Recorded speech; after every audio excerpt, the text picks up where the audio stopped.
Shit यार, मतलब कि ये मैच पेशावर को जीतना चाहिए था। अनफॉर्चुनेटली रिजल्ट वो नहीं आया। लेकिन अगर किसी ने अब ये बोला बाबर T20 का प्लेयर नहीं है, पकड़ के उसको ब्लॉक करना। जो भी ये बोलेगा भाई साहब, उसने वन डाउन के ऊपर आके वो इनिंग्स खेली है जो बड़े बड़े प्लेयर्स का ख्वाब है। 194 के स्ट्राइक रेट से खेला। इस पूरे चेस के अंदर पेशावर ज़ल्मी को जिंदा रखने वाला बाबर आजम था।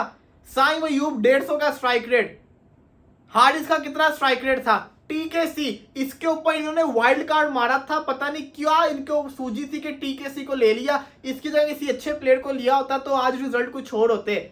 बाकी कोई भी नहीं चला, अकेला बाबर आजम 190 प्लस के स्ट्राइक रेट से खेला। अनफॉर्चुनेटली रन आउट हो गया, सेंचुरी मिस होगी। बाबर आजम की जो सेंचुरी लोग दुआएं मांग रहे थे सेंचुरी हो जाए, वो हो नहीं पाई। और हुआ क्या, पेशावर ज़ल्मी ये वाला मैच भी हार गई।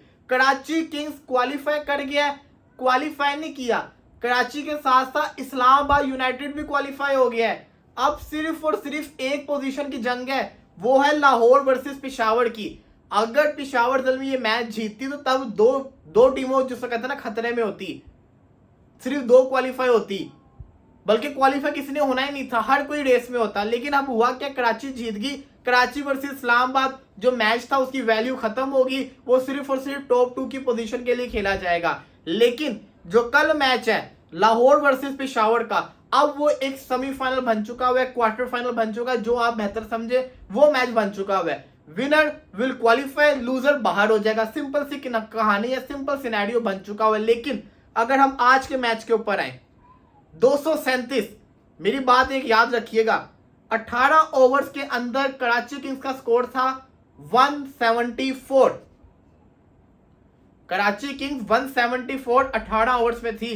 Peshawar Zalmi 18 sorry my mistake. Peshawar Zalmi और कराची किंग्स की अगर बात की जाए ना, तो कराची किंग्स 17 ओवर्स के बाद 174 के ऊपर थी और पेशावर ज़ल्मी 17 ओवर्स के बाद 178 के ऊपर थी। 18 बॉलों के ऊपर 60 मारा कराची किंग्स ने।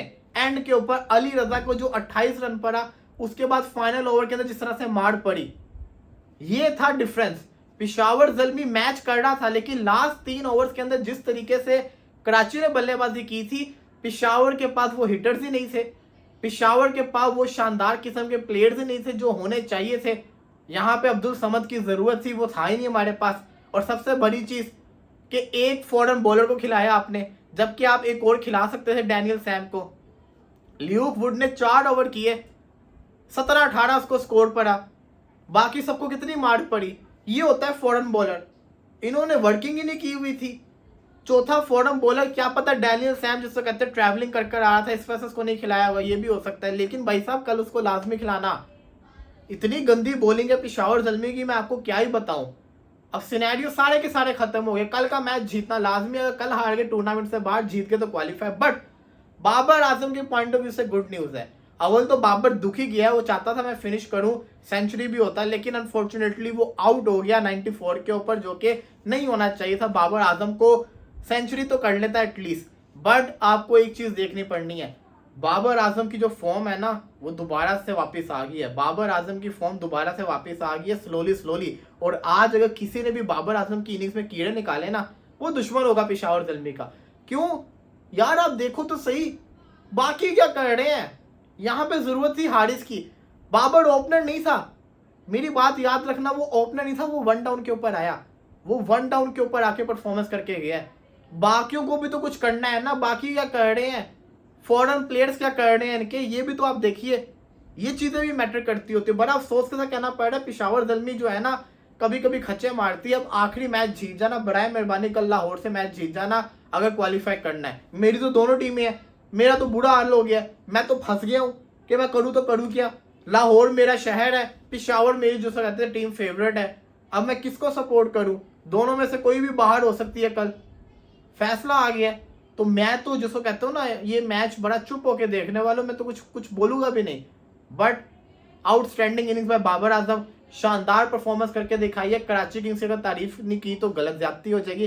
कराची किंग्स के प्लेयर्स की बात करें, खुशदिल शाह, मोहम्मद नबी, असल गेम चेंजर वो थे जिन्होंने एंड के ऊपर पावर हिटिंग की। नबी ने जो 4 छक्के मारे थे ना, गेम चेंज कर दी थी। उसके अलावा डेविड वार्नर जो चलता ही पेशावर के अगेंस्ट है या पाकिस्तान के अगेंस्ट है, आउटस्टैंडिंग बल्लेबाजी करके गया 86। फिर James Vince highest run getter बना हुआ है, शानदार 50 एक और मार के गया। फिर इनकी बॉलिंग में हसन अली, मीर हमजा अनफिट हो गया बेचारा, आई विश के जल्दी से ठीक हो जाए। आउटस्टैंडिंग परफॉर्मेंस करके दिखाई है कराची ने, और कराची इस दफा फेवरेट है पीएसएल जीतने के लिए।